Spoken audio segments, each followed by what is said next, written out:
В Мирном казахская община помогла волонтерам, которые ежедневно трудятся в поддержку участников специальной военной операции. Казахская община Атамекен передала швейные машинки и столы волонтерскому штабу «Золотые руки ангела».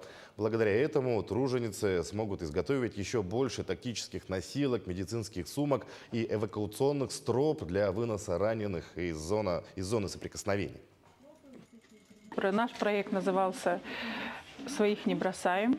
Мы получили субсидию в размере 290 тысяч. Большая часть этих денег была потрачена и направлена в штаб «Золотые руки ангела». Мы закупили для волонтеров 4 машинки, 4 стола. Сказали, что хорошие, очень довольны. Купили ткань для их работы. Другая часть, меньшая часть этих денег была потрачена на организацию и проведение полевой кухни.